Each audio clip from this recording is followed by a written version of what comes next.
رہ گیا تھا کہ ابو نے دادا کی جگہ بیچی، اس میں پھپھو کا بھی حصہ ہے، چاچو کا بھی حصہ ہے.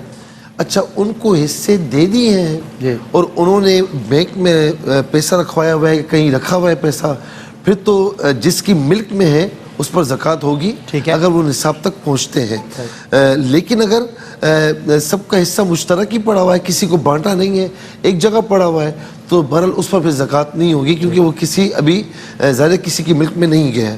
اچھا ایک سوال یہ ہوا کہ مجبوری کی حالت میں رشوت دینا یہ کیسا ہے؟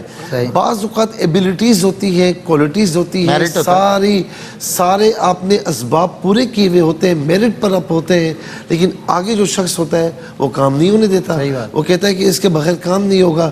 تو بامر مجبوری اگر آپ دیتے ہیں اس وقت کہ جب کسی کا حق نہیں مارا جا رہا، آپ کا حق آپ کو مل رہا ہے، آپ کا میرٹ بھی ہے، ساری چیزیں ہیں، تو اس صورت میں دینے والا گناہگار نہیں ہوگا لیکن لینے والا بہرحال گناہگار ہوگا.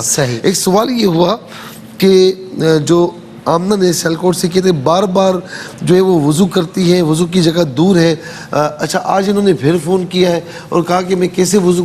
بات یہ کہ اگر آپ، مجھے پتہ ہے کہ آپ بیمار رہتی ہیں بہت زیادہ اور زیادہ چل پھر نہیں سکتی ہیں، اور آپ نے مجھے بتایا تھا کہ واش روم کافی دور ہے آپ کا گھر میں، تو اگر کوئی خدا نخواستہ ایسی سچویشن ہے اور پھر بھی آپ چل پھر سکتی ہیں، چل کر آپ جا سکتی ہیں، وضو کر سکتی ہیں تو وہ کر لیں.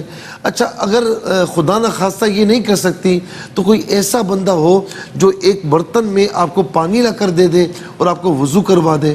اور خدا نخواستہ یہ بھی نہیں ہو سکتا، یہ بھی نہیں ہو سکتا اور آپ چل پھر بھی نہیں سکتی اور پانی کا استعمال آپ کے لیے بہت نقصان دہ ہو رہا ہے اور آپ کی بیماری بڑھ رہی ہے، تو اس صورت میں بھی تیمم کر لیں. اس کا بہتر طریقہ یہ ہے کہ ایک مٹی کی چیز، مٹی کی جن سے کوئی چیز آپ رکھ لیں، اپنے پاس ہی رکھ لیں، اس میں کسی کو بلانے کی ضرورت نہیں، نیت کرنے کے بعد تیمم کر لیں تو آپ کا انشاءاللہ ہو جائے گا. اچھا اس کے بعد نماز عصر کے بعد جھاڑو لگانا، اس میں کوئی حرج نہیں ہے، بالکل کر سکتے ہیں. غیر ضروری بال جو ہے وہ روزے میں جو ہے وہ لینے کا حکم کیا ہے؟ تو لے سکتے ہیں، کوئی شدید کا بات نہیں ہے. ناپاکی میں جو غیر ضروری بال ہیں وہ لیے جا سکتے ہیں، بہتر یہ کہ نہ لیں، لیکن اگر لے لیے تو کوئی مسئلہ نہیں ہے. یعنی غیر ضروری بالوں کو دور کرنے کا جو حکم ہے وہ بتایا جا رہا ہے. اعتکاف کا پردہ جو ہے وہ سترے کے لیے کافی ہے یا نہیں؟ جو میں سمجھ پایا ہوں وہ یہ ہے کہ اعتکاف میں کوئی بیٹھے ہوئے ہیں اور آگے پردہ لگا ہوا ہے اور اس کے آگے کوئی شخص بیٹھا ہوا ہے، تو آیا یہ پردہ کافی ہے یا نہیں؟